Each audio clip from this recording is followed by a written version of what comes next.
Hello everybody, Maven here, and today we're going over the brand new Pressurized Precision Strand Fusion Rifle from the Iron Banner, and I'm here to tell you that if you play PvE, period, you are going to need this weapon in your arsenal. No doubt about that. If you do not get one, you will regret it. This is going to be an absolute staple of the double special meta, which is, of course, the current meta. It's, like I said, it comes from the Iron Banner, so you have until Tuesday's reset to get one of these. You can focus it at Salad Man. And if you do not get it, you're going to have to wait a few weeks to get it again. Anyways, in this video, we'll also be going over a optimal build to use with this weapon, so stay tuned for that. Don't forget to drop a like, and let's break it down. Hope you enjoy.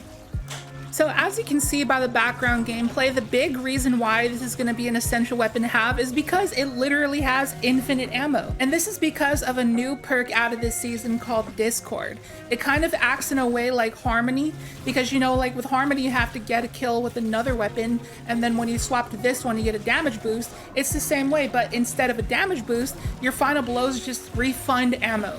And you have 7 seconds of time to get final blows to refund ammo. And in that amount of time, you can actually get off 5 fusion bursts. That is a lot of free shots. And then after the time's up, it's as easy as just swapping back to your heavy or your other special, pop 1 red bar, and then go back to slaying out with infinite ammo fusion. It's a pretty nuts thing to have. Like, I think in all of my time using this fusion, my kill tracker is not that high. It's only at 451 kills. But still, out of 451 kills, I only ran out of ammo one time with this thing. Just once out of 452 kills. So like I said in the intro, this is going to be amazing to have for running double specials. And you should run double specials because the way that that works is the game is coded that when you have no primary and you get kills with your specials, you get more heavy ammo drops, and vice versa. You get heavy kills, you get more special ammo drops. So that's why it's amazing to have double special right now. So the role that I'm using in the gameplay is Discord plus Hatchling, and you know, that's going to be very good for a Strand build, but more importantly for Strand Warlock, because Strand Warlock's all about creating threadlings. As you know, with Hatchling, your precision kills will generate a hatchling at the target's location, but when you have a weapon like a fusion or a heavy weapon that cannot do precision kills, it makes it so that when you get multi-kills, you create a threadling at the target's location. And that's pretty easy to do, since when you have Discord proc, you have enough to get off 5 shots, so you're going to get a couple hatchlings created out of that time. But then on top of that, you pair that with a fragment called Thread of Rebirth, where it said Strand weapon final blows have a chance to create a threadling.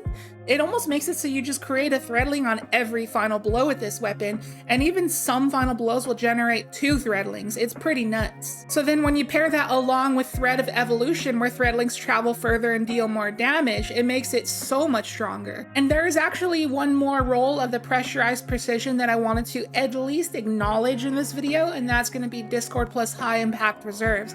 Now this actually synergizes very well, because when you get final blows when Discord is active, it keeps the magazine count where it was when you got the final blow. So when you have high impact reserves and you're down to, for example, your last shot in the magazine, you're going to be able to get every shot buffed by high impact reserves constantly. So that has very cool synergy if you're not, you know, using this for a Strand build and you're using it on any other subclass. So this is the role you're going to want to go for. But Hatchling still works. Hatchling is still great for ad clear, and you could use that just fine on any other non-Strand subclass as well. And then to round out the threadling, Fantasy Weaver's Call, so our Rift makes threadlings, and then Mindspun Invocation, so our Grapple makes threadlings. Now normally you would run shackle grenades and suspend builds every time that you run Strand, but for Warlock specifically, I really like using Grapple with the Verity's Brow. And yes, this is from an Error video. So for those who don't know, Error put out a video a few months ago titled something along the lines of "This is the funnest build I've ever played in Destiny 2" or something like that. And I tried it out and I totally agree. It's one of the funnest builds I've ever played, and it just gives you infinite grapples because of the death throws. You know, Verity's Brow has this thing where if you get weapon final blows of an element matching your subclass type, you get stacks of death throws, and it gives you increased recharge rate and increased grenade damage. Now, I'll put a screenshot on the screen somewhere of like the damage values of the death throw stacks, and when you're at maximum stacks, you actually straight up double your grenade damage. And with the grapple and the grapple has the little melee, it actually doubles the damage of your grapple melee, and it hits like a nuke. It hits harder than a rocket launcher. And just to prove it here, we're actually going to compare it against a rocket launcher. So here's the Hothead versus Carl. It takes pretty much exactly 3 rockets to kill him. And then moving on to the Verity's Brow, I grapple punch him, put down my rift to summon those 3 threadlings, and throw out my arcane needle melee and grapple punch him again, and he just falls over. I didn't have to use any of my ammo. I just killed him with abilities. So hopefully that puts into perspective how hard the Verity's Brow makes the grapple melee hit. It is ridiculous. And then on top of that, you saw right there in that clip, I was able to spam the grapple melee back to back pretty much. And that's for a few reasons here. The first of which is a mod on my gloves called Impact Induction. So when I threw out my little arcane needle melee, it gave me some grenade energy. And when I put down that rift, that was triggering bomber on my class item to give me some grenade energy. And then on top of that, we have the thread of generation, where dealing damage in general generates grenade energy. But then if you read up on the grapple melee, when you grapple melee something, it actually unravels them, making it so when you deal any additional damage to them, it creates those little seekers, kind of like Siva nanites, that seek back to them, deal more damage, and trigger threat of generation to give you even more grenade cooldown. So you can get your grenade back extremely fast and just spam it everywhere, and they hit harder than rockets. And that is why this Verity's Brow Strand Warlock grapple build is so incredibly fun. And I got another clip for you here against a pretty tanky boss, and we're able to just grapple melee him, put down the rift, chill back in the rift while we get our grapple melee energy back, and just keep spamming it over and over and over again. And you can see threat of generation putting in the work. When I shoot him with my fusion rifle, look at my grenade meter just zoom up, and then I can just repeatedly grapple melee. It's crazy how much grenade energy you generate. And also when you cast your super, your Needle Storm, it pretty much just gives you a full grenade charge back as well. And also remember, all of the threadlings we're making with Thread of Rebirth, as well as the hatchling perk from our brand new fusion rifle, we are creating a lot of extra ways to deal additional damage to generate more nade energy. So this thing synergizes very well. But then also, because you need to get strand weapon final blows to create death throws for Verity's Brow, that is where the circular logic with Demolitionist comes in, and that just generates a stupid amount of grenade energy as well.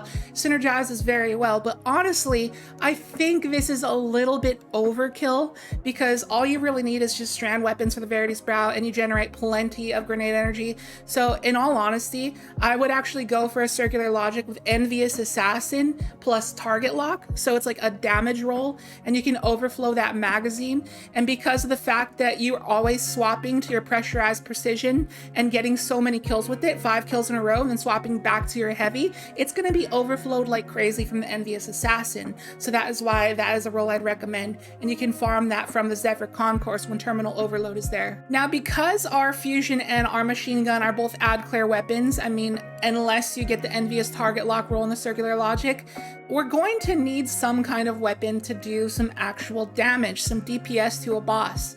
And I mean, Verity's Brow with the grapple melee spam over and over with your Needle Storm is very good damage, but we need a way to do some more sustained damage after that, so that is where our energy slot comes in. So the Merciless, as you know, is a very meta and strong option for some heavy boss damage, so that's pretty good. But I've been having a very good time with Jotun. I feel like people don't give Jotun enough credit for actual damage.